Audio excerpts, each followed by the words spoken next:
Welcome to the Secret Sauce of Outsourcing podcast that's dedicated to making you better at outsourcing to the Philippines. This is episode 421, The Future of the Philippines.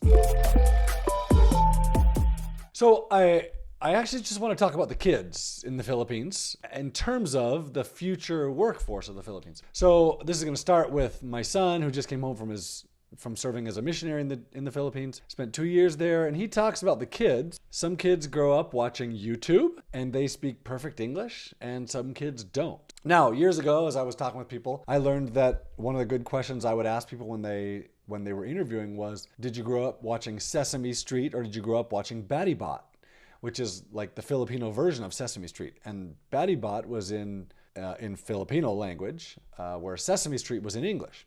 They grew up watching Sesame Street, chances are their English was going to be better. So my son now says that there's this new YouTube generation, these kids that grew up watching YouTube. And those kids' English is perfect. In fact, he met some kids that didn't speak Filipino at all, or Tagalog. They didn't speak Tagalog at all. They only spoke English, which that's pretty different, but that's the world where we live. And those kids are growing up with computers and iPads and phones, and they're skilled and talented, and they're growing up with parents and neighbors who are working online, growing up skilled. Like they're learning skills. They're learning these skills at a young age. So I've talked about Julia quite a bit on this podcast. Julia writes my newsletter. She's one of my right-hand people. Like, I trust Julia with anything. She doesn't like to go on vacation, and so recently when she asked me to go on a vacation or to take some time off, I was like, there's something more going on here. And then she also asked if her husband could take the time off because he works for me too, and he's really great. So both of them taking time off, I knew something had to be going on, which something was going on. They were traveling for their daughter to go to a competition. So I'm gonna read what she says, because this is interesting about the future of the Philippines and what's going on there. Julia says, I can relate to John talking about going to bike races with his kids because my child also competes, but she's more of an academic athlete than a regular athlete. And like John, I will not hesitate to show off when my child wins a trophy. Hopefully you can see this picture of her daughter winning. So she says, my child participated in the Philippine International Math and Science Olympics this year. She competed against kids from the Philippines and other countries such as India, Malaysia, Thailand, Hong Kong. She was awarded the world champion for grade 8 science. I didn't expect her to enjoy academic competitions. Who wants to do more schoolwork on top of existing schoolwork? But she's signing up for these contests on her own with the help of her school and has been doing really well. She's doing so well that I'm starting to run out of space. She shows, hopefully you can see this picture of all of her daughter's awards. This was an especially poignant moment for me because I know this was something that I always wanted to do when I was a kid. I knew I had the smarts for it, but competitions at this level can be expensive. It's not required, but most academic athletes pay for coaches and take extra classes to stay competitive. If you don't have a sponsor, you'll have to shoulder your expenses, usually fare, food, accommodations, to get to the competition venue.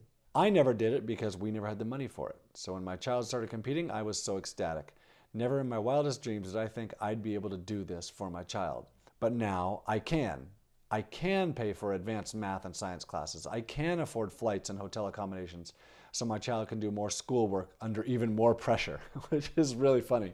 I'm happy that we have the same interests. It fills my heart with pride because she's better at it than I ever was and enjoying it more than I did.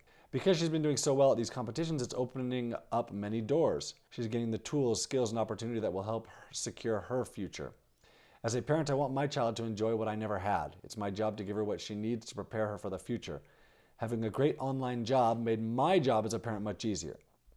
So now I want to add to this, because Julia sent this to me months ago.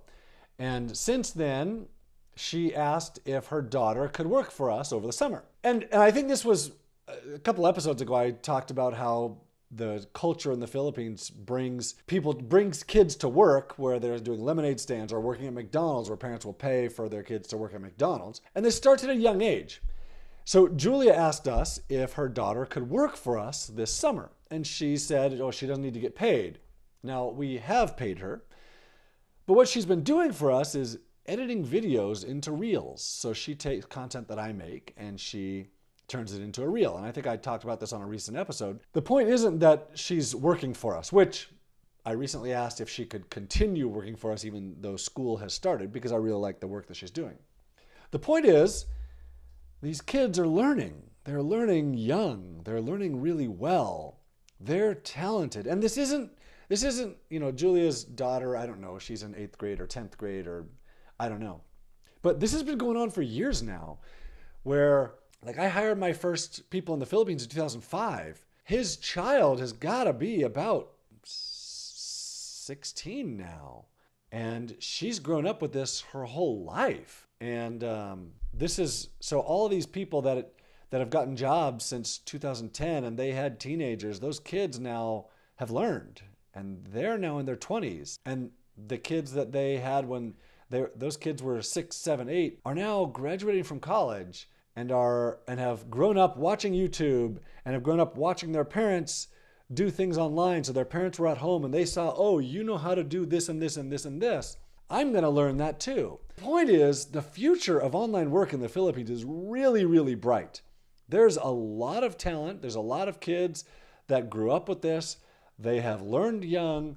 They're better than their parents were, who their parents are now in their 30s and 40s and 50s. And these kids, yeah, so you can find the talent that you want in the Philippines, and that talent is just growing. Now, salaries, wages have gone up in the Philippines, but the wage increase has not kept up with the talent increase. So yeah, wages have gone up quite a bit, but the talent available has skyrocketed. You can easily find really, really expert people at whatever it is you want. I mean, expert at graphic design and expert at video editing and podcast editing and social media marketing and SEO. Those are all fine. But even expert at like Go High Level software or whatever software you're using, you can find people who have experience using it because they've seen other people use it and they've watched their parents, and maybe their parents weren't using it, but then they got a job and realized, oh yeah, I can learn this other software. And so they've learned it and they've become really good at it. So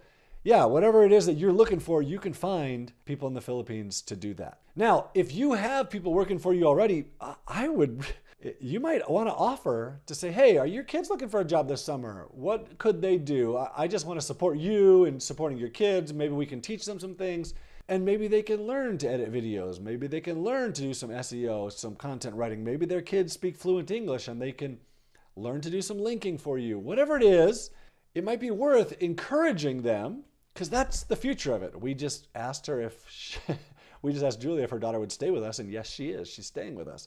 And I would hope this super smart girl continues to work for us in the future, maybe for like the next 40 years. That would be my hope, right? Because she's learned our culture from when she was a baby, and she's really talented and really intelligent. And that's the kind of people we want working for us. So the point of all this was the future is really bright. The future of hiring talent in the Philippines is really bright. The talent is getting better. The talent is getting better at a faster rate than wages are increasing. I would say that talent is getting better at a faster rate than it is in the US. It's a really good place to be.